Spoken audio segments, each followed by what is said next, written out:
मैं बड़ी सरल बात कहता हूं, कठिन बात नहीं, बिल्कुल सरल जो सबकी समझ में आ जाए। ये स्कीम बड़ी अच्छी है एनपीएस। क्या ये मगज के लड्डू है? सुन लो, ठीक, तो जिनको पसंद है उनको खिलाओ, सबको जबरिया क्यों खिला रहे हो भाई? मैं कह रहा हूं जिन भी लोगों ने एनपीएस लागू की, मैं अटल जी तक कहां जाऊं, मुद्दत हो गई। आप मुलायम सिंह को पकड़ोगे या अटल जी को पकड़ लेंगे, फिर इसलिए उस चक्कर में मत पड़ो सरकार किसकी थी। ठीक, अरे रुको भाई अवनीश बाबू, बात तो सुनो। मैं एक बुनियादी सवाल उठाता हूं, आज पहली बार नहीं, हमेशा उठाता हूं, आज फिर उठा रहा हूं।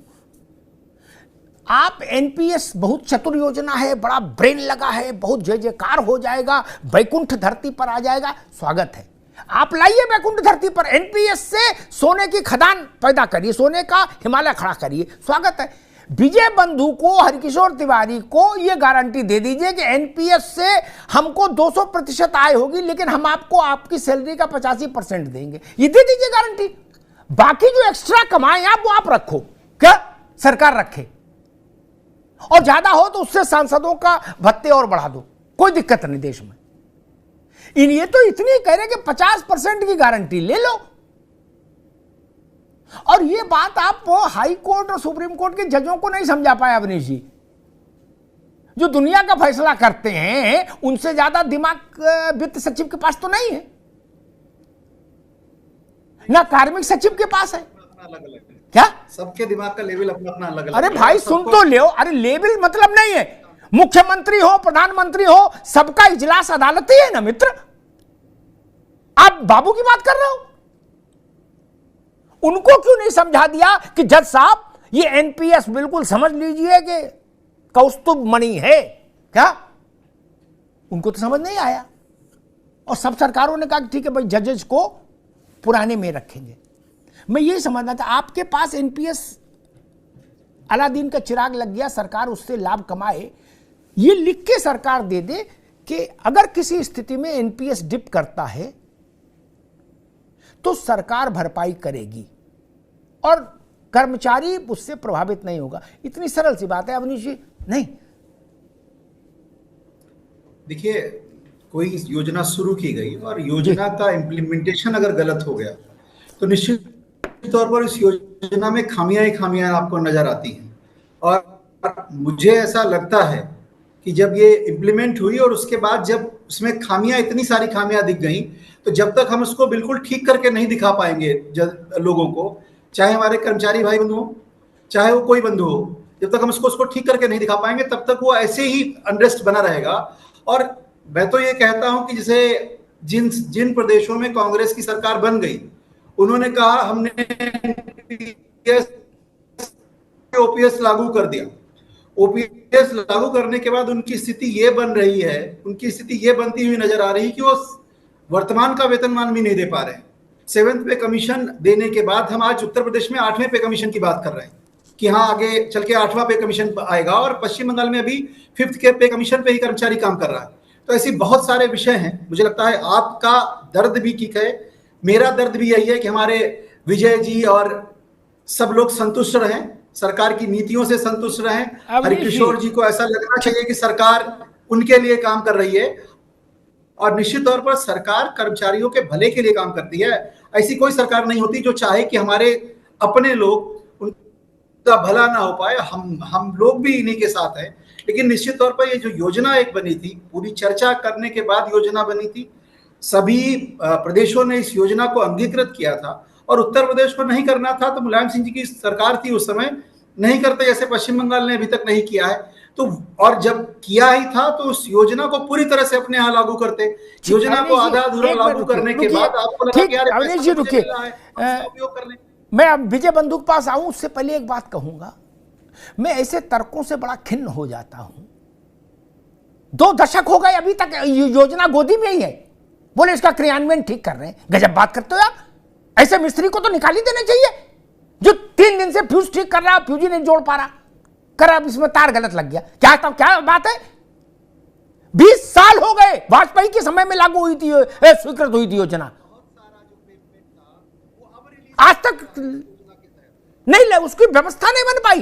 फिर मैं बता दूं, 10% सरकारी कर्मचारी का पैसा, 14% सरकार का पैसा ये कंपनियां ले जा रही हैं। 24% पैसा उत्तर प्रदेश के अंदर 15 लाख एनपीएस के लोग हैं। अगर एवरेज में 10,000 एक का मान लेते हैं, किसी का 3,000 करता, किसी का 4,000, किसी का 6,000, किसी का 10, एवरेज में मान लेते, एक एवरेज में 10,000 अगर मान लेते हैं, 15 लाख गुणे 10,000 पर मंथ, 12 से उसको मल्टीप्लाई करें, इतना बड़ा पैसा कंपनियों क्यों दे रहे हैं? हम तो कहते हैं सरकार जीपीएफ हमारा ले, 10% ले, 12% ले, 15 कटवाना हम कटवा देंगे। जीपीएफ सरकार के खाते में रहता है। 14% पैसा आप जो इधर उधर भाग रहे हैं, कंपनियों को दे रहे हैं, उसको आपके पास अर्थशास्त्री बड़े बड़े हैं, तमाम बड़े बड़े वित्त के विशेषज्ञ हैं, उसी 14% को आप लगा दिए उसमें एनपीएस के बजाय ओपीएस मिल जाएगी। हम भी संतुष्ट होंगे, सरकार भी मालामाल होगी। हम तो कह रहे ओपीएस राष्ट्र हित में है, ओपीएस देश हित में है, कर्मचारी हित की बात नहीं कर।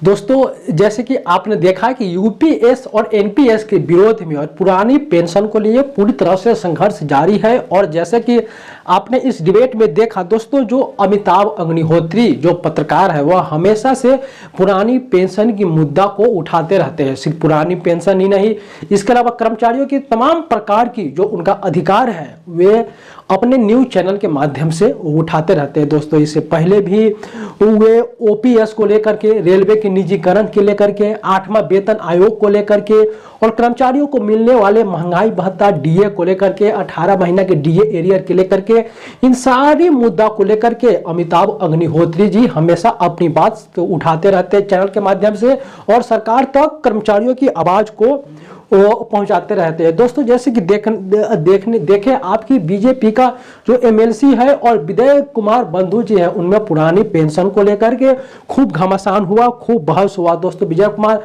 बंधु जी का कहना है कि हमको सिर्फ चाहिए तो सिर्फ चाहिए पुरानी पेंशन। लेकिन जो दोस्तों बीजेपी का एमएलसी है, उन्होंने एनपीएस को बढ़ा चढ़ा करके बताया है, यूपीएस को बढ़ा चढ़ा करके बताया है कि यूपीएस कर्मचारियों के लिए और देश के लिए बहुत ही अच्छा है।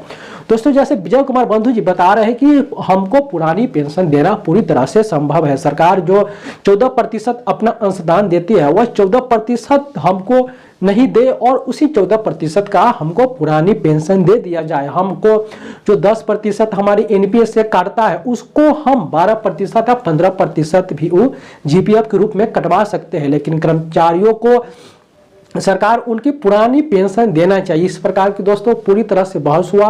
विजय कुमार बंधु जी एक लंबे समय से 20 वर्षों से एनपीएस के खिलाफ संघर्ष कर रहे हैं।